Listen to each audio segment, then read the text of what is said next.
Hey vinyl community, it's Dwayne Rock and Doc back at you with part 3 of online vinyl finds for April and May 2026. This is the final episode of that installment. Anyways, first off is some stuff I got from a mail order place in the States. And at first I didn't think I was going to get it because I put my order in, and after a while I got a message from PayPal that I was getting a refund. So I waited for my refund, and about a week later I got another notification from PayPal that the refund wasn't going through. So and it turns out they did end up shipping it, and I think the reason that they originally were going to refund it is because they didn't charge me enough for shipping. I don't know how many albums there's like 8 albums that I got, and the shipping was only $25, which is very unusual for ordering stuff from the US. So anyways, I was glad they shipped it. I did, when I received it, there was a note in it saying we decided to ship it.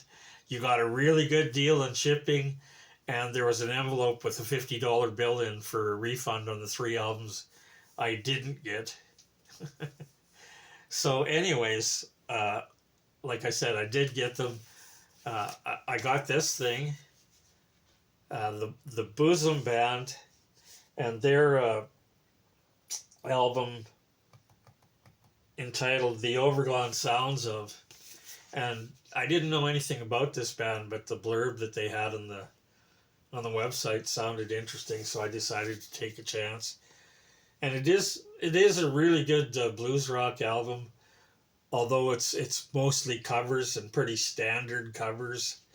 There is only one original number. It's Hippie Queen, first track and side 2, and in my opinion, that's the best track. And the band is from Richmond, Virginia, and this was recorded in 1968, but for some reason not released to 2008 in the original mono mix that they took from the original master tapes. And like I said, the best track is that Hippie Queen, and it's kind of a more on the rockier side, and it's another track that I really liked on this album is the final track on side 2. It's a 9-minute instrumental jam with a jazzier kind of sax in it. And if you look at the credits, I guess they didn't write down quite who played in the session besides the band, because they just have Ed is the sax player. They didn't get his last name, and somebody's playing organ on here, but I guess they completely don't know who that was because it's just a question mark there. But anyways, a decent blues rock album, but like I said, it's all covers except the one track. I also took a chance on this one, another one where the blurb sounded interesting on the online catalog.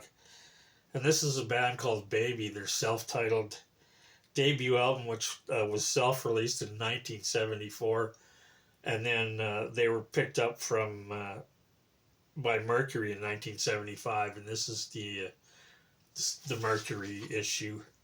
And they're a band from Texas that plays kind of a hard rock, a boogie rock with a touch of southern rock. And it's a pretty decent album, except I could have done without 2 of the tracks on here, one on each side, one of those wimpy AOR kind of ballads on. There's one on each side, and myself personally, I could do without that kind of shit. But it's, other than that, it's a pretty good album. And they did release a second album called Where Did the Money Go? And released it in 1976. It split up shortly after that. Probably for that reason, they couldn't figure out where the money went. And another one I got was a band that a couple of other members of the VC had talked about and gave it good reviews. And I think it was, I first saw it on Cosmic Brian's channel, and then later I saw it on Michael's channel, New Wild Heaven, and the album was called Goldenrod. This is their self-titled debut album. Actually, it's their only album, and it was reissued. I don't know when. There's no dates. I couldn't actually find a date on it, but the original was released in 1969, and they're an LA band that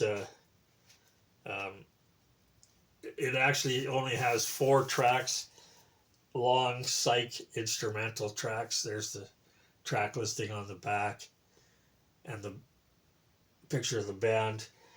And there's a little blurb down here in the corner that tells you a bit about the band and how they got together. They originally started out, they met playing as the backup band for the Fifth Dimension. So that's Goldenrod, their one and only album.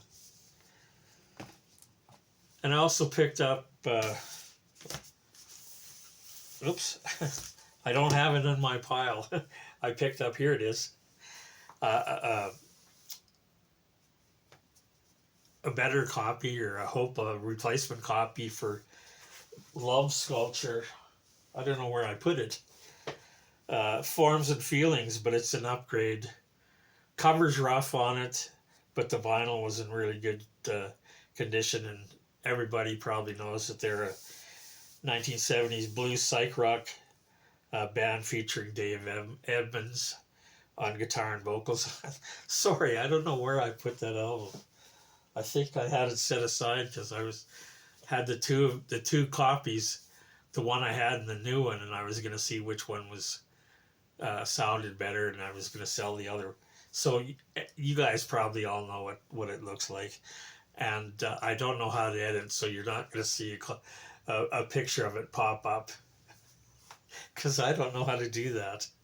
Anyways, more from Void Records. I got this one just because it looked interesting and I'd heard something about these, but it's called Bad News. This is their self-titled album, and it's a parody fictional heavy metal band that was originally created for a skit for a comic television show in Britain in 1983, a year before Spinal Tap came about. And they released this album, their debut, in 1987. There they are there. There's the back cover. And this album, I was surprised, there's not a lot of music on it. There is some, but it's intercut with the members of the band mostly arguing amongst themselves. And the album was produced by Brian May, and they do a cover of Bohemian Rhapsody on here. An awful cover of Bohemian Rhapsody, but I think that was done on purpose. But I guess apparently they must maybe like the guys that did Spinal Tap, they learned to play, or maybe they did play in the first place, because I read that they did a couple of live shows, one at one of the big festivals in Europe. So anyways, that's Bad News, their self-titled album, and I think they've got maybe a couple or 3 more albums out after this one. This is another one that I picked up just because it looked good. I was intrigued by the cover and the blurb sounded good. The band's called Firewind, and this is a double live album called The Apotheosis Live 2012. And there's the inner sleeve, or the inner jacket, with some different pictures of the band. There's the band in the back with the track listing. They're a power metal band from Greece that's been putting out albums since 2002. And if you're into bands like Primal Fear, Gamma Ray, Stratovarius, or Halloween, you'll probably like this album. That's Firewind, their double live album. And more live stuff. I got some Black Sabbath. This is a bootleg that's been released on several different versions. It's called On Air 1970. This is a 2023 release, and it's an early live broadcast from the BBC, recorded in April 1970. And it has the reason I picked this up, not only because it's really early live recording, is they do a version of War Pig, which at the time was called Walpurgis, and it's got completely different lyrics than the War Pigs that ended up on the Paranoid album. And the last track is them doing a version of Blue Suede Shoes. And I have another version of the same recording, and not with quite as many tracks on it as that one, but I've had this one for a while, and it is called Walpurgis. It's got pretty much some of the same track listing, except for that one, The Rebel, which is a cover version from a song by the Norman Haynes Band, who are another hard rock band from the early 70s. So that was it for Void Records. I got a second order from Pop Rocks Records in Medicine Hat, which is in Alberta, where I'm from. Although Medicine Hat is quite a ways from where I live. But I did get you might have saw back in maybe the first part of this, I had the first order I ever did with them. So I did another order with them, and I got some more live stuff. Another live bootleg, this time Led Zeppelin with Live on Blueberry Hill. And again, this is a 2024 reissue of a show that's been released many times over the years. And I think I remember having one of the first issues of this on Trademark Equality, and the sound was pretty awful. So I was hoping that they'd had cleaned up the sound quite a bit. And it's still pretty rough, but it does sound a lot better. And it's a double album, and I think it's the complete show from their performance at the LA Forum on September 4th, 1970. So one of the many issues of this recording that's been out live on Blueberry Hill. And I did get one of the Record Store Day releases that I'd been looking for, but I couldn't find, and Pop Rocks got one in, and I jumped on it while I could still get it. So this is the Muffs live at Fort Apache, and this is the first official live release that came out on Record Store Day 2026. It's recorded during their tour for their second album, Blonder and Blonder, and it was recorded on June 1st, '95 at the Fort Apache Studios and simultaneously broadcast on Boston radio station FXNX. And it's on yellow vinyl. There's the hype sticker. We're not going to check the vinyl. There's the track listing on the back and a little blurb. So that was one of the record store day things that I didn't have that I got now. I'm glad to have it. I also picked this one up. Another one that looked fairly interesting. This is called the Hollywood Rose, and it's called The Roots of Guns N' Roses just because it has Axl Rose and Izzy Stradlin in the band.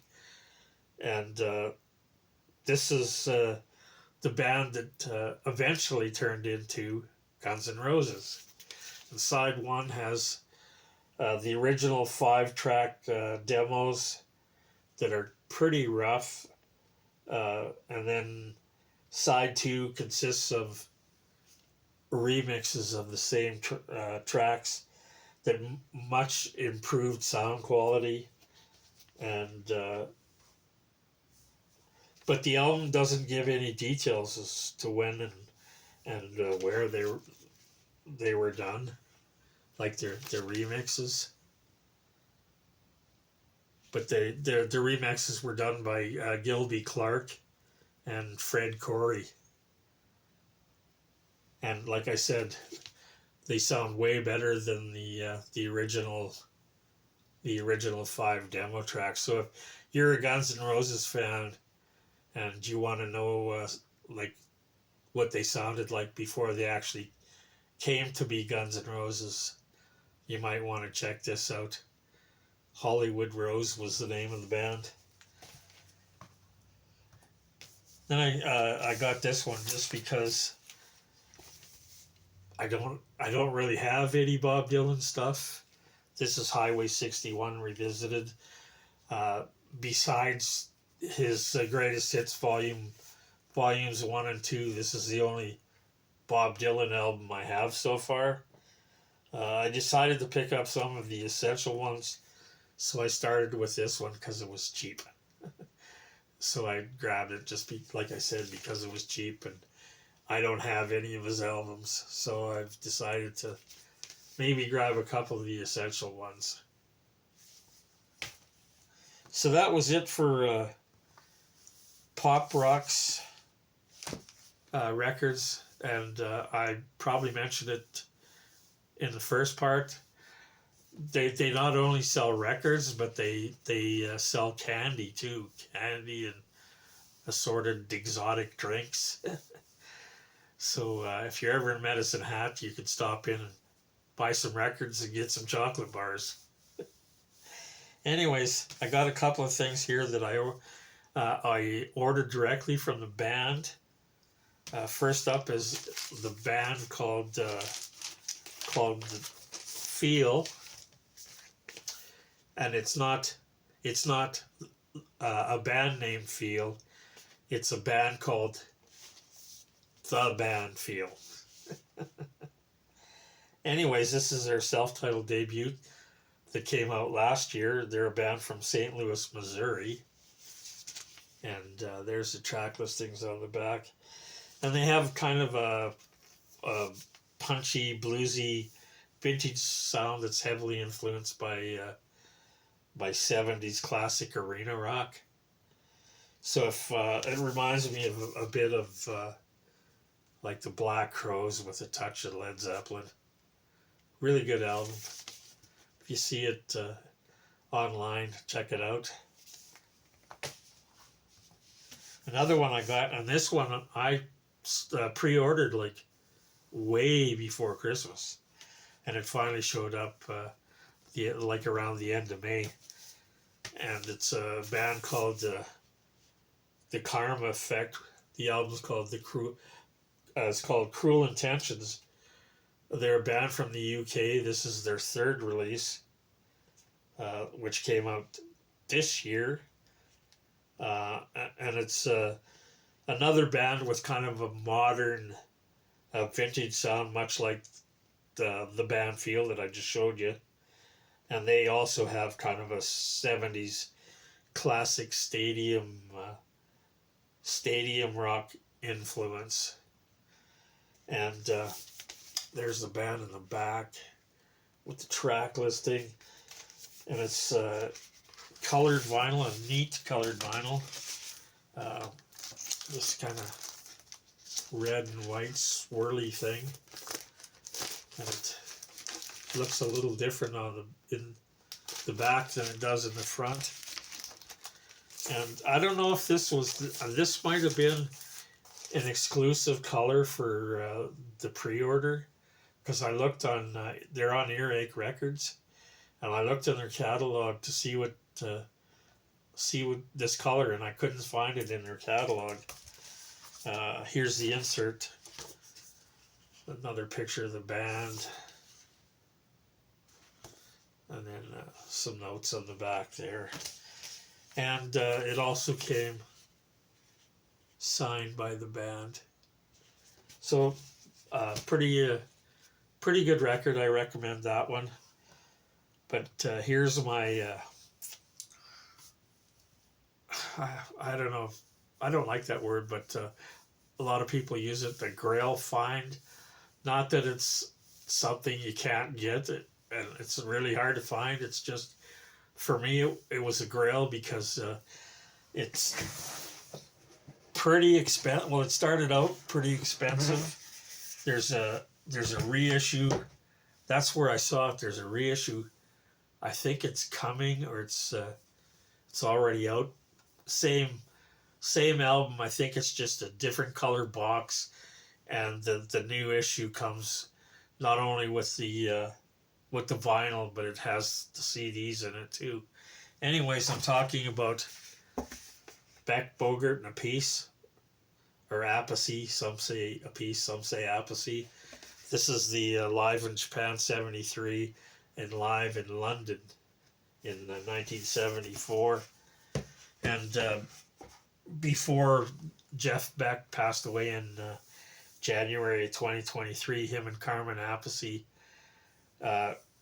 remixed all the material in this box set that had been in Beck's archives for almost 50 years.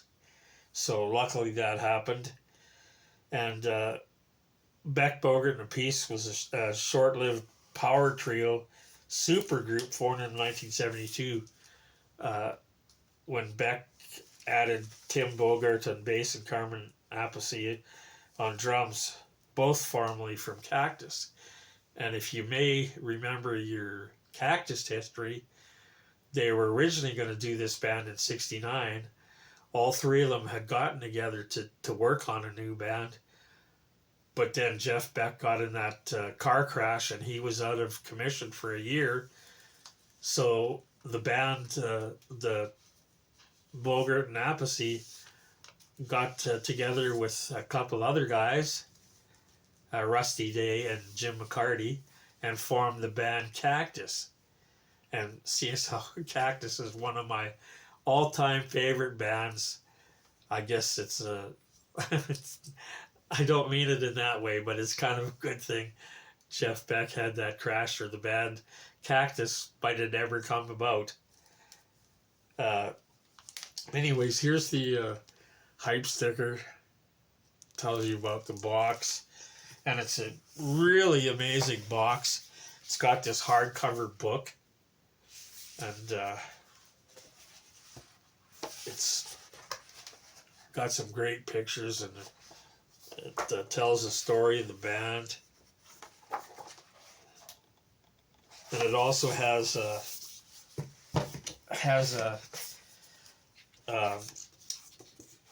mock, or a reproduction of the original tour version of when the band played in Japan, because it's all in Japanese. And that first double album, which was recorded at the in Japan, in Osaka, May 18th and 19th of 1973, when it originally came out, it only came out in Japan. So now you can get that. There's the track listing. And then the second album is was recorded in London in 1974 at the Rainbow. And this has never been released before. And if I remember correctly, this concert was also broadcast on the radio. And this has some tracks on it that were originally intended to be on their second album, which didn't happen because Jeff Beck got dissatisfied with the band and decided to leave in May of 1974, and then the band dissolved. And the sound on both of these albums is just terrific. And like I said, when I first saw it, I believe it was over $200. And I went online. This is the Rhino issue that came out a couple of years back. And I got it for like half the price of the new one that's coming. And it comes with this giant poster.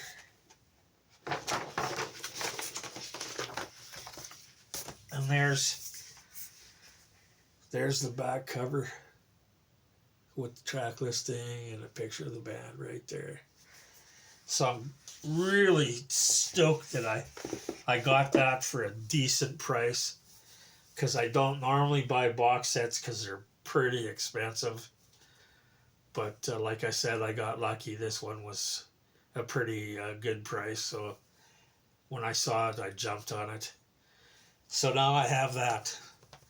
Great box set. Anyways, that's it for this time. That's the complete showing of all the online vinyl finds that I got in April and May. And like I said, I did those two shows in April that I sold some stuff, and I did really well. So I had some spare cash. And like I said on the first one, what do you do with spare cash? You buy some records. Anyways, I hope you like this one and the other two parts. Sorry, all three of them were pretty long, but like I said, there was a lot of stuff to get at. So if you liked what you saw and you're not a subscriber, please subscribe. Hit the like button and the notification bell. You'll get told when I do another one. And hopefully the next one will be out in a little while. Hopefully it won't take me too long. This time we're going to look at online vinyl finds for June. So keep an eye out for that one. It should be coming around fairly shortly. Anyways, like always, until then, stay safe, stay healthy, and we'll see you again.